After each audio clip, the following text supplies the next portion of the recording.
네, 오늘 함께할 전문가는 증권대학 김동희 대표와 교보증권 백준 차장입니다. 안녕하세요. 안녕하세요. 네, 자 오늘은 2%대 강세를 나타낸 코스피 지수의 흐름과 함께 베스트 이슈부터 볼 텐데요. 백준 차장님께서는 오늘 월요일에 이 오름세로 단숨에 회복된 1,800포인트에 대해 이제 안심을 해야 할 단계라고 보십니까? 아니면 기술적 반등 정도의 흐름으로 보십니까?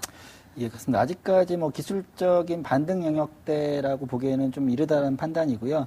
기본적으로 1800선을 중심으로 해서 앞서 코너에서 말씀드렸던 이런 투자 전략 틈처럼 밸류에이션이 부각되는 시점이라고 보고 있고요. 결국 지수대에 대한 방어력은 갖고 있고요. 결국은 유로존 이슈에 대한 해결에 대한 스타트라든지 모색이 시작이 되고 있다는 부분에서 투자 심리가 좀 안정화되면서 유로 시장이 반등을 해주고 주말 시장 내에서 반등을 해줬기 때문에 국내 시장도 이러한 그 유로존 위기에 대한 부분들에 대한 해결책에 대한 기대감, 그다음에 불확실성에 대한 해소에 대한 이제 반등 영역대라고 판단을 하고 있습니다. 거기에 블랙 프라이데이의 그 실적 호조가 국내의 그 수출 중심의 그 전방에 있는 IT 업종들에 대한 호재를 하면서 전주에 약세를 보였던 IT 종목들의 전반적인 상승이 좀 지수를 견인하고 있다라고 판단을 하고 있습니다. 네. 자, 사실 오늘 증시는 상승세를 유지를 했습니다만 장중에 불안한 이슈들도 들렸습니다. 무디스가 EU 전 회원국들의 신용등급은 위험하다. 디폴트 가능성을 시사하기도 했는데 그럼에도 불구하고 좀 증시는 끄떡없는 모습이었네요. 김동희 대표님. 네, 1800포인트 밑에서 머무는 시간은 길지 않을 것이다. 이렇게 말씀드렸던 네. 부분 기억나실 텐데 3일 동안만 1800포인트 종가상으로 밑에 위치했었고 오늘 1800포인트를 회복하는 움직임을 보여주었습니다. 제가 1800포인트 밑에서 머무는 시간은 길지 않을 것이다라는 말씀을 드렸던 이유는 수급적인 측면에서 우리가 원인을 찾을 수 있다고 말씀드렸죠. 그러니까 주식형 펀드로 돈이 들어옴에도 불구하고 투신권에서 매수를 하지 않고 있는데 이것은 바로 저가에 매수하겠다라는 의지를 좀 볼 수 있다고 말씀드렸고요. 그러니까 1800포인트 밑에서는 투신권의 매수세가 좀 저가 매수세가 들어오면서 지수의 반등을 이끌 수 있다라는 말씀을 드렸었는데 연기금의 매수보다는 투신권의 매수가 중요하다고 말씀드렸죠. 오늘 투신권의 매수세가 강도 높게 좀 나오면서 지수가 1800포인트 위에서 안착하는 이러한 흐름을 보여주고 있습니다. 추가적으로 상승하기 위해서는 투신권이 1차적으로 더 사줘야 된다라는 수급적 측면에서의 개선이 나타나야 되겠고요. 두 번째는 환율이 떨어지면서 외국인들이 매수세로 돌아서줘야만이 견주한 흐름이 전개될 것이다라는 부분들 말씀드리도록 하겠습니다. 일단은 1800포인트에 안착하는 흐름이 추가적 반등에 대한 예상보다는 1800포인트에 안착하는 흐름이 1차적인 관건이다라는 부분들을 말씀드리겠습니다. 네. 환율이 내려와서 좀 외국인들의 매수세로 돌아섰으면 좋겠지만 그 부분은 아쉬운 부분입니다. 잠시 후에 수급에서 자세히 알아보도록 하고요. 자, 오늘 베스트 업종은 전기전자를 빼놓을 수가 없습니다. 역시 이 미국의 소비 시즌은 우리를 기대를 저버리지 않는군요. 뉴스 보셨나요? 문을 오픈하자마자 미국인들이 아주 우르르 들어오는데 다칠까봐 염려되더라고요. 어쨌든 그 지난 해에 비해서 매출은 급격히 호조가 된 양상이네요. 다행히. 예, 그렇습니다. 전반적으로 디스플레이를 중심으로 한 평면 TV들에 대한 수요가 높아지는 시즌이고요. 결국은 미시장의 소비의 성격이랑 그다음에 계절적인 성향이 좀 크게 작용을 하고 있다라 보고 있고 그간의 디스플레이들 부분들은 재고 부분에 대한 소진들 그다음에 향후 그 소비에 대한 부분들이 얼마만큼 진작이 될 것이냐에 대한 부분들이 이슈였는데요. 역시 계절적인 요인들답게 그 11월 달 마무리 시점에 역시 이런 소비 진작이 좀 이루어지고 있다는 부분들이 수치화돼서 나타나고 있습니다.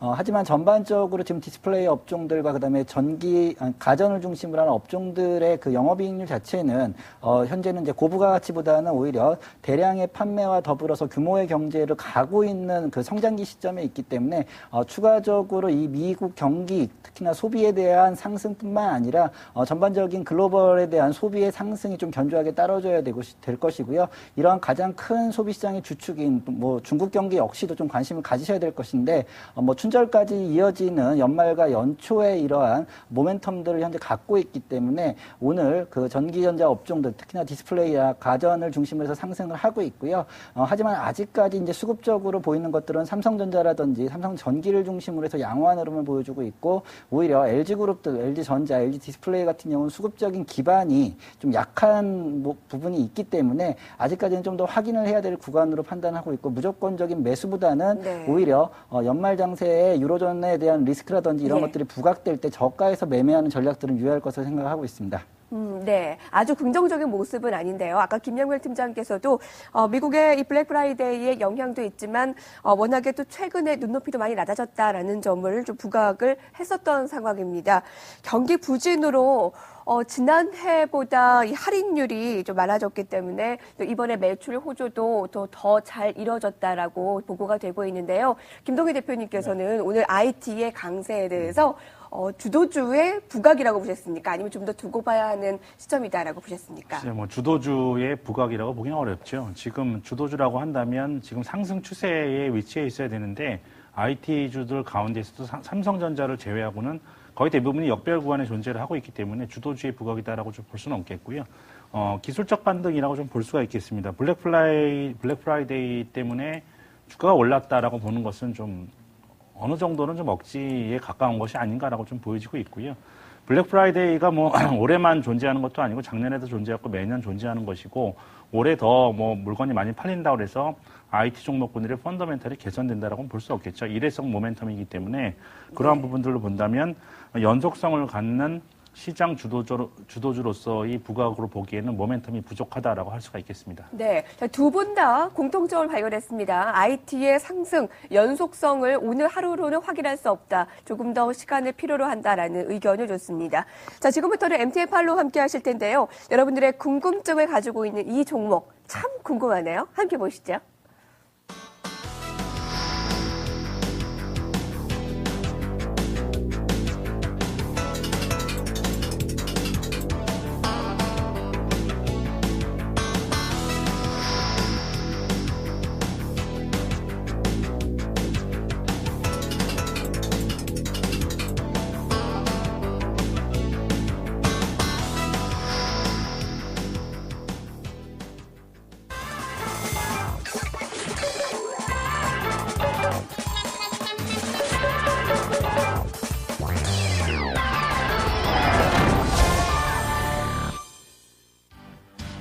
여러분의 의견과 고민을 전문가와 함께 나눠보는 시간, MTN 팔로우입니다. 그날의 경제 이슈에 대해서 의견을 말하고 싶은 분이나 자신이 보유하고 있는 종목에 대해서 궁금증이 있으신 분이라면 이 MTN 팔로우 시간을 꼭 이용하시기 바랍니다. 신청 방법 알려드리겠습니다. 전화 786-1022, 1023을 이용하셔도 되고요. 시청자 게시판이나 머니트윗에 글을 올려주셔도 되고 그리고 실시간 채팅창도 항상 열려 있으니까 이용해 주시기 바랍니다. 그럼 MTN 팔로우 본격적으로 시작하겠습니다. 오늘도 전화로 문의를 주셨는데요. 휴대폰 뒷자리 7963님께서 농심을 매수하고 있다고 상담해 오셨습니다. 매수가가 24만 원, 비중은 10%라고 하셨는데 매수 이후에 꾸준히 횡보세를 보이다가 오늘 드디어 매수가를 회복했습니다. 추가 매수해도 될까요? 증권사에서도 긍정적인 전망이 나오고 있는데요. 이렇게 물어오셨습니다. 네, 9월 하락할 때쯤에 매수하신 걸로 보이는데요. 9월 하락 이후에 20만 원대 초반에서 꾸준히 횡보세를 보였죠. 네, 지난 주말에 라면 가격을 평균 6.2% 인상했다는 소식이 호재로 작용하면서 오늘 급등하는 모습 보였습니다. 장중한 때 12% 넘게 오르기도 했는데요. 오늘 9.6% 오른 23만 9천 원으로 마감됐습니다. 지난해에는 가격 인하가 있었고 올해는 신라면 블랙의 생산 중단이 있었습니다. 이처럼 악재만 가득했던 농심의 이번 가격 인상은 오랜만에 찾아온 호재인데요. 증권사에서도 긍정적인 분석을 내놓고 있으면서 목표가를 잇따라 상향하고 있습니다. 앞으로 흐름은 과연 어떻게 전개될지 SS 전문가와 함께 전망해 보시죠.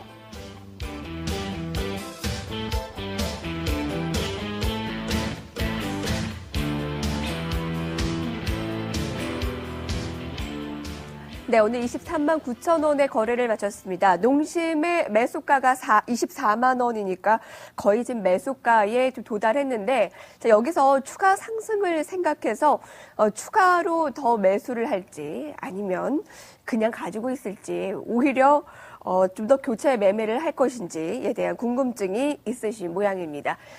가격 인상, 라면에 대한 인상 소식에 주가는 화답을 하고 있는데 이의 연속성에 대해서는 우리가 어떻게 생각을 해야 할지 모르겠네요. 네, 뭐 1차적인 가격 상승으로 인해서 주가에 1차적인 상승 요인이 작용한 거는 분명하다라고 좀 볼 수가 있겠습니다. 근데 농심이라는 종목의 최근에 주가의 흐름을 보면 중요한 특징을 좀 우리가 발견할 수가 있는데요. 차트를 보시면서 한번 좀 설명을 드리도록 하겠습니다. 네. 기술적인 차트를 보시면요. 금년도 들어서서 이 고점대가 27만 원대가 박스권 상단부를 보여주고 있는데 요 가격대에 굉장히 많은 지금 매물대가 지금 존재하고 있는 모습을 보실 수가 있겠습니다. 그러니까 지금 농심이 시장에서 마켓쉐어가 증가되면서 예를 들어서 판매량이 증가하고 있다라는 소식이 나온다면 이 27만 원대를 돌파하고 추세적인 상승세가 물론 가능하겠지만 지금 같은 상황 속에서 라면 가격의 인상만으로 이 매물대를 돌파하는 것은 좀 어려워 보이는 그러한 국면입니다. 그렇기 때문에 과도하게 목표가를 좀 높게 잡으시는 것보다는요, 이 박스권의 상단부인 27만 원 정도 수준을 목표가로 대응하시는 전략이 유효하다라고 좀 말씀드리겠습니다. 27만 원 정도의 목표 주가를 줬습니다. 여러분들께서 이 농심에 대한 보고서 요새 많이 나온 거 보셨을 텐데 한국투자증권에서는 32만 원으로 상향 조정하기도 했습니다. 영업이익이 가격 인상 소식으로 한 300억 원은 좀 증가할 것이다라고 좀 분석이 되고 있는데 우리는 아주 강한 목표가를 가지고 있다기보다 한 27만 원 정도로 적정선을 얘기를 해드렸습니다. 자, 이번에는 워스트 이슈를 보겠습니다. 다시 시황으로 돌아가 볼 텐데 오늘 코스피의 강세에도 불구하고 원달러 환율은 하락세를 보였음에도 불구하고 외국인들은 돌아오질 않았습니다. 이 부분 굉장히 좀 의아하면서도 아쉬운 부분이 아닐 수가 없는데요. 백지훈 차장님. 예, 그렇습니다. 전반적으로 그 외국인들이라든지 이런 수급의 주체를 보려면 뭐 당일의 매수폭도 중요하지만 이제 경향적인 매수와 매도처럼 이렇게 경향적으로 성향을 갖고 시장을 갖다 낙관적으로 보느냐 비관적으로 보느냐에 따라서 사실은 하루에 그러니까 지수의 등락의 고조와 상관없이 꾸준히 매매를 하는 형태들을 계속해서 보여왔습니다. 뭐 역사적으로도 그렇고 그것은 매매의 원칙이라고 할 수 있는데요. 당연히 뭐 저점 매수를 한다고 해도 시장에서 저점을 알 수가 없기 때문에 밸류에이션이 부각되거나 그 다음에 악재에 대한 이슈가 해결이 될 수 있다라고 하면 좀 강하게 경향적으로 매수를 해주는 모습들을 보여주고 있는데요. 아직까지 뭐 7거래일, 뭐 거의 10거래일 동안에 외국인들이 매도를 하고 있습니다. 매도 금요도 전반적으로 3천억 원대를 좀 넘는 이러한 부분들을 보여주고 있고요. 오늘까지도 한 2천억 원 선의 매도를 보여주고 있다는 것은 외국인들이 아직까지 대외 변수에 대한 불확실성이 해소가 되지 않고 있다는 부분들을 보여주고 있고요. 네. 파생 쪽에서도 뭐 비슷한 수급적인 부분들을 보여주고 있습니다. 며칠 동안 강하게 선물 쪽에서 매도를 했던 것들을 다시 한번 환매수하는 모습들을 보여주고 있지만 이것은 단기적인 낮은 포지션에 진입했던 것에 대한 청산으로 보여지고 있고요. 오히려 시장의 해증 거래라든지 현물과 연계된 포지셔닝을 하는 매매 전략은 아니라고 판단하고 있습니다. 그런 측면에서 본다라고 하면 오늘의 지수의 반등보다는 외국인들의 경향적인 매수로의 전환이 언제쯤 일어나냐를 좀 판단을 하셔야 될 것으로 보고 있고요. 그렇다 한다라고 하면 외국인들이 1800선 이하에서 매도를 하더라도 그런 것들을 받아낼 수 있는 다른 수급 주체의 등장을 좀 관찰을 하셔야 되는데 아직까지는 그러한 부분들이 기관을 중심으로 해서만 일어나고 있고 전반적으로 개인들 역시도 좀 혼재된 양상을 보여주고 있기 때문에 이러한 측면에서 아직까지 1800선에 대한 지지력을 확보하기 위해서는 수급적인 부분들이 동반해줘야 된다라는 측면에서 본다라고 하면 전반적으로 아직까지 1800선에 대한 지지력을 확고히 다지지 못했다라고 판단을 하고 있습니다. 대외발 이슈에 따른 그 장중의 변동성을 이용해서 1800선에 대한 지지력은 계속해서 그 관찰이 될 것으로 판단을 하고 있지만은 이런 외국인들의 경향적인 매수 전환이라든지 단기간 안에 당일날 큰 매수를 하기 전까지는 시장의 보수적인 전략이 유효할 것으로 판단을 하고 있습니다.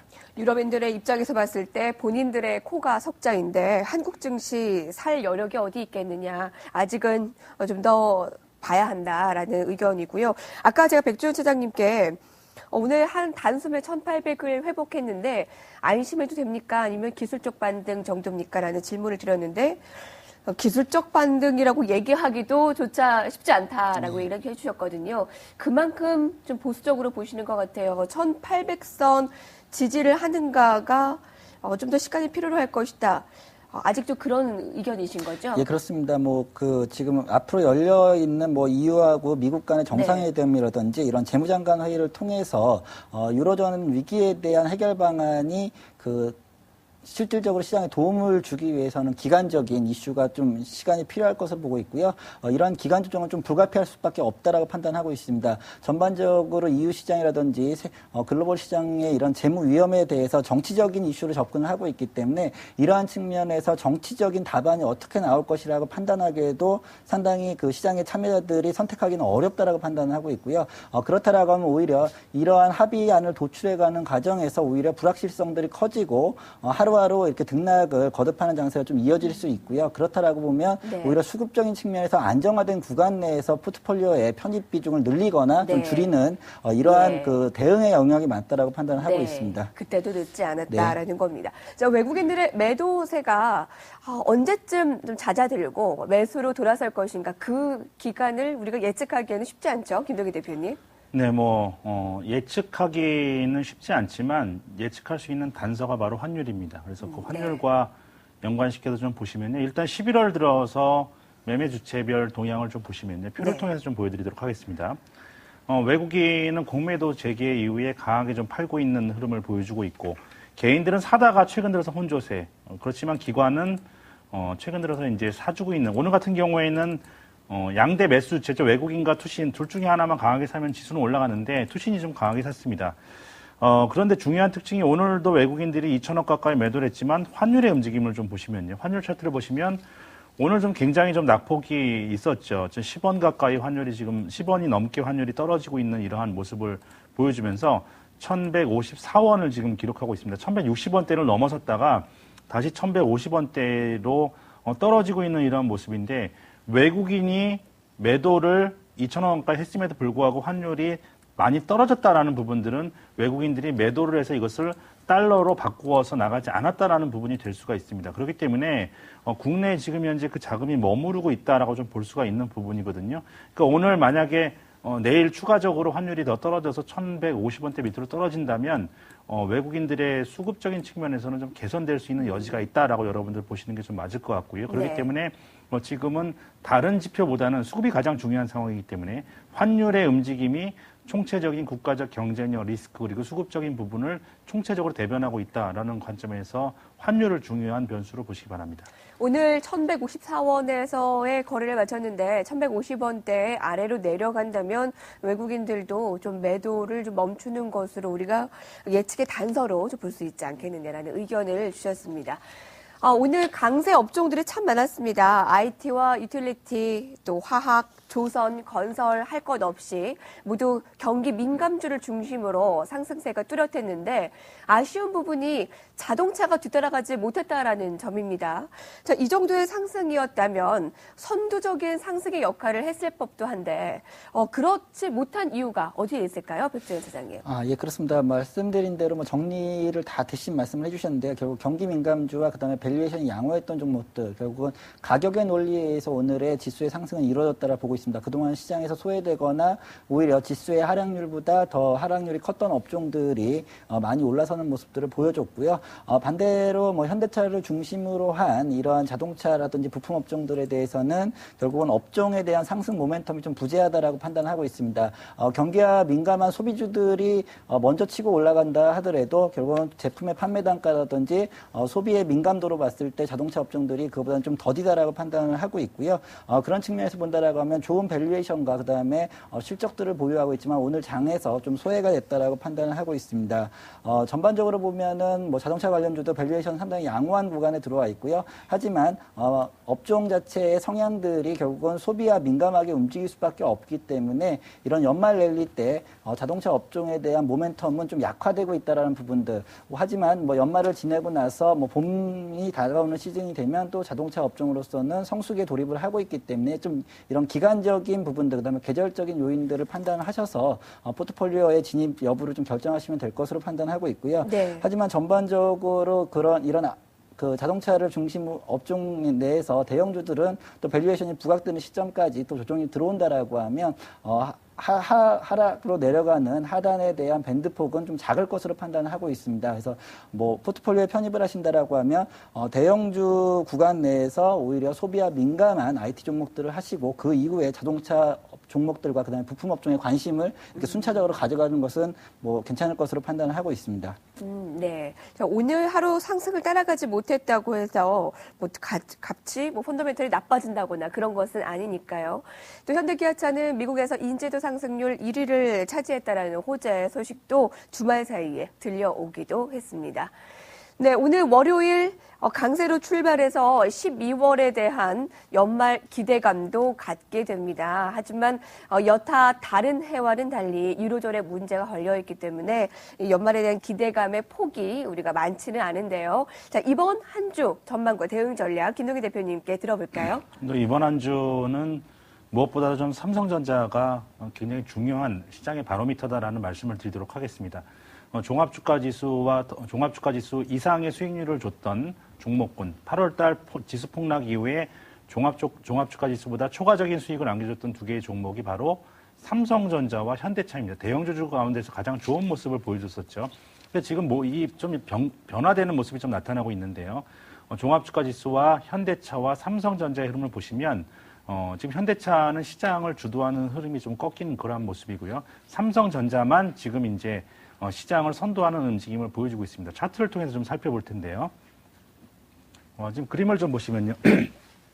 지금 가운데 있는 이 회색 선이 241선인데 추세의 상승과 하락을 가로지르는 변곡점이라고 좀 할 수가 있겠습니다. 이게 지수가 지금 2000포인트 정도에 위치하고 있고요. 지금 1815포인트이기 때문에 종합주가 지수는 역배열 구간에 놓인 모습입니다.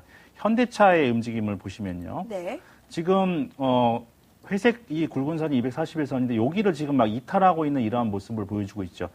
추가적인 상승이냐 하락이냐의 기로점에 놓여 있는 이러한 모습을 보여주고 있고요. 삼성전자의 움직임을 보신다면 지금 241선 위에서 종합주가 지수를 뒤집어 놓은 것과 같은 이러한 강한 모양새를 지금 보여주고 있는 그러한 상황입니다.